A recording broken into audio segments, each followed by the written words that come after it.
दोस्तों बहुत बहुत स्वागत करता हूं आप सभी का। हमारे देश में जाति के नाम पर, धर्म के नाम पर हिंसा रुकने का नाम नहीं ले रही है। इस समय देश के अलग अलग प्रदेशों से जातिगत घटनाएं सामने आ रही हैं और इन तमाम घटनाओं में एक बात कॉमन है कि जब भी कोई पीड़ित आरोपियों की गिरफ्तारी की मांग करता है या उनके खिलाफ एफआईआर दर्ज करवाने की बात करता है तो पुलिस उनकी नहीं सुन रही है। ऐसे में पीड़ित जाएं तो जाएं कहाँ, किससे इंसाफ मांगें?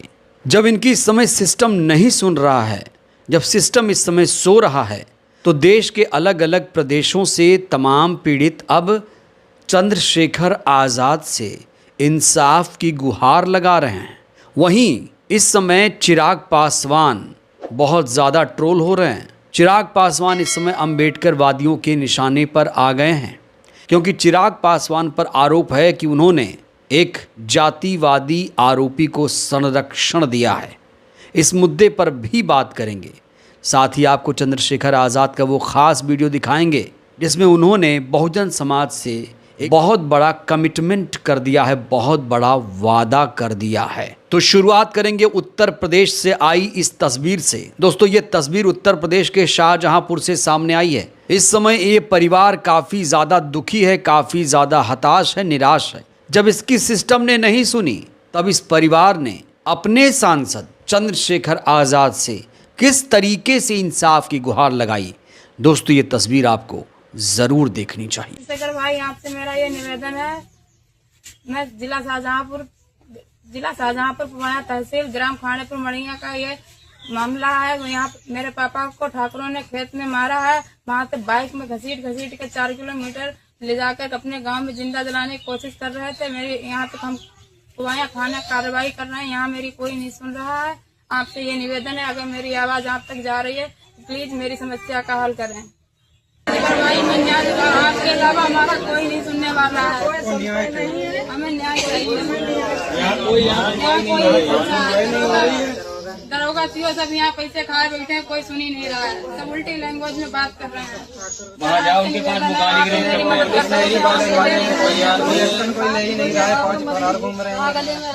सर आप ही मेरी मदद कर सकते हैं, आपके अलावा मेरा कोई नहीं है। इस परिवार को चंद्रशेखर आज़ाद से काफ़ी ज़्यादा आस है।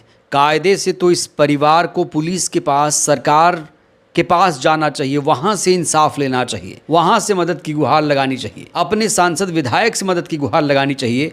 लेकिन इस परिवार को सिर्फ चंद्रशेखर आज़ाद से उम्मीद है। वहीं इस समय ये लड़की दोस्तों बहुत ज़्यादा वायरल है। इस लड़की का नाम निशु बताया जा रहा है, जो पिछले कई दिनों से जंतर मंतर पर आंदोलन कर रही है। एक दिन ये अपने पिता के साथ जंतर मंतर पहुंचती है। इसके बाद इसके पिता पर हमला किया जाता है और इसे भद्दी भद्दी गालियां दी जाती हैं। हालांकि अब तो जान से मारने की भी धमकियां इस लड़की को दी जा रही हैं। खबर ये है कि जिस लड़के ने निशु के पिता को मारा, जो लड़का इस समय निशु को परेशान कर रहा है, उसका संरक्षण किया जा रहा है। दोस्तों ये तस्वीर देखिए, ये तस्वीर इस समय बहुत ज़्यादा वायरल हो रही है। दलित समाज पर अभद्र टिप्पणी करने वाले इस लड़के का नाम स्वतंत्र भारद्वाज बताया जा रहा है। ये जो तस्वीर आप देख रहे हैं, ये चिराग पासवान के अकाउंट से पोस्ट की गई है। अब इस समय चिराग पासवान से ये सवाल पूछा जा रहा है, चिराग पासवान जी जवाब दीजिए, क्या आपके संरक्षण में ऐसे गुंडे पल रहे हैं? वहीं इस तस्वीर को लेकर पीड़ित निशु ने एक तीखी प्रतिक्रिया दी है। लिखा कि जब आरोपी खुलेआम हमला करे, नेताओं का संरक्षण मिले और जवाब मिले कि फ़ोन बंद है, बिहार भाग गया, तो सवाल उठना स्वाभाविक है।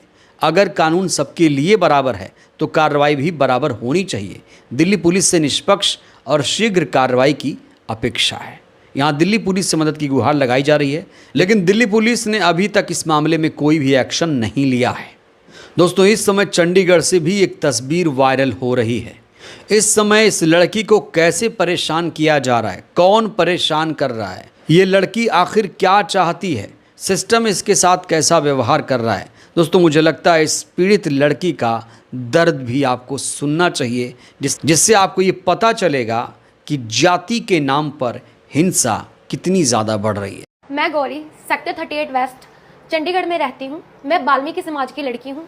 इसी बात के कारण मुझे क्या कुछ झेलना पड़ रहा है आज मैं आपको बताने जा रही हूँ। हमारे घर के ऊपर एक सुमित शर्मा नाम का लड़का रहता है जो कि ड्रग्स के नशे में धुत रहता है और वो नशे करके आता है, हमें परेशान करता है, हमारे घर के बाहर खड़ा होकर गंदी गंदी गालियाँ निकालता है, जाति सूचक शब्दों का इस्तेमाल करता है।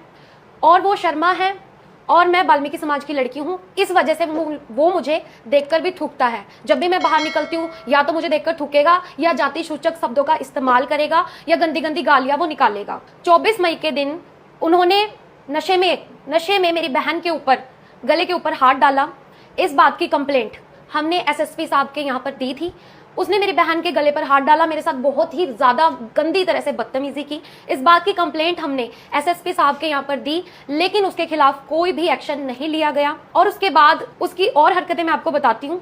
वो इंस्टाग्राम पर हमें गंदी गंदी गालियाँ निकालता है और बहुत ही ज़्यादा गंदी गालियाँ निकालकर साथ ही हमें वो धमकियाँ भी दे रहा है जान से मारने की। इस बात की कंप्लेंट भी हमने पुलिस को दी, इस बात के ऊपर भी पुलिस ने कोई एक्शन नहीं लिया।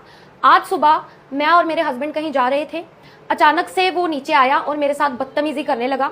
इस बात को देखकर मेरे पति बीच में आए, वो मुझे बहुत गंदी तरह से गालियां निकाल रहा था, मेरे ऊपर हाथ तक उठाने की कोशिश उसने की। और आप लोगों ने देखा होगा कि चंडीगढ़ में इतना खुलकर नशा बिकता है, ठीक है, और बहुत से लड़के नशे में धुत होकर औरतों को परेशान करते हैं। इस बात पर भी पुलिस कोई एक्शन नहीं लेती है। ये मेरी बहन की मेडिकल रिपोर्ट्स हैं और ये एसएसपी हेडक्वार्टर्स में जो हमने कंप्लेंट दी थी ये वो है, और अभी तक इसके ऊपर भी कोई कार्रवाई नहीं हुई है और पुलिस कोई एक्शन नहीं लेती है, क्योंकि मैं वाल्मीकि समाज की लड़की हूँ। ये शर्मा है, ये हमें बड़ी बड़ी धमकियाँ देते हैं कि हमारी इतनी पहुँच है, और ये अपनी सिफारिशें लगवाकर वहाँ पर बैठ जाते हैं। पुलिस कोई एक्शन नहीं ले रही है, यहाँ तक कि हमें ये धमकियाँ तक मुझे दे रहे हैं कि तेरे पति को तो हम बाहर ही देख लेंगे, तेरे पति की तो हम कार्रवाई करवा रहे हैं, तेरे पति को तो हम ये कर देंगे वो कर देंगे। बड़ी बड़ी धमकियाँ ये मुझे दे रहे हैं। कल को मेरे पति को कुछ भी होता है इसके जिम्मेदार ये होंगे। तो इस लड़की को भी लगातार धमकियां दी जा रही हैं, जाति सूचक गालियां दी जा रही हैं, जान से मारने की धमकी दी जा रही है, लेकिन पुलिस ने इस मामले में अभी तक कोई भी कार्रवाई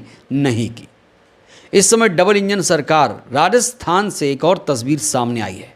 ये तस्वीर दोस्तों मैं आपको करौली, राजस्थान के करौली से दिखा रहा हूँ, जहाँ पर दलित लड़के का पहले किडनैप किया जाता है, उसके बाद बर्बरतापूर्ण उसकी पिटाई की जाती है। दोस्तों ये वीडियो मैं आपको नहीं दिखा सकता, ये वीडियो आप नहीं देख पाएंगे। आरोप अभिषेक गुर्जर पर लगा है, उसके साथियों पर लगा है। तो इस समय जाति के नाम पर हिंसा रुकने का नाम नहीं ले रही है। हर तरफ ऐसी ही तस्वीरें, ऐसी ही घटनाएं देखने को मिल रही हैं। इस बीच चंद्रशेखर आज़ाद तमाम घटनाओं को लेकर काफ़ी ज़्यादा संवेदनशील नज़र आ रहे हैं। उन्होंने बहुजन समाज के लोगों से एक कमिटमेंट किया है। जो बहुजन समाज इस समय खुद को पीड़ित महसूस कर रहा है, जो लोग भी चंद्रशेखर आज़ाद से इंसाफ की गुहार लगा रहे हैं, उनके लिए चंद्रशेखर आज़ाद ने एक मैसेज जारी किया है। दोस्तों ये मैसेज आप भी सुनिए। वो अधिकारी बैठे हैं यहाँ जिन्होंने ये कहा है ऑर्डर देके कि अगर भीम आर्मी के लोग सुबह आए तो उनको बिछा देना, उन पर इतनी लाठी बजाना कि वो लोग याद रखें। तो मैंने कहा भाई ये भी ठीक है, अब लाठी खाना लोकतंत्र में ये कोई बड़ी बात तो है नहीं, ये तो पहले भी खाई है। मैं दोनों अधिकारियों के नाम भी जानता हूँ, उनको मेरी तरफ से निमंत्रण भी है कि लाठी पे तेल लगा के रखना, ये मौके मैं आपको बार बार दूंगा। लेकिन विश्वास करना, अगर राजकाज बदल गया जाने नहीं दूंगा, इसी राज्य में रखूंगा आपके अपने सामने ही यही। और जो जहां जो हाथ आज लाठियों पे तेल लगा रहे हैं, कल हमारे लोगों के पैरों पे तेल लगाएंगे, याद रखना मेरी बात को। ये मेरा कमिटमेंट है आप दोनों से।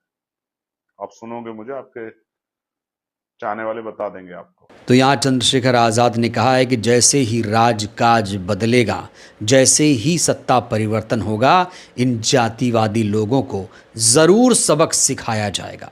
बहरहाल दोस्तों इस वीडियो में इतना ही। चंद्रशेखर आज़ाद से आपको कितनी उम्मीदें हैं? चंद्रशेखर आज़ाद आपको कैसे नेता लगते हैं? आखिर डबल इंजन सरकार में जातिगत हिंसा क्यों नहीं रुक रही है? इसके लिए कौन है जिम्मेदार? राय दीजिएगा। धन्यवाद।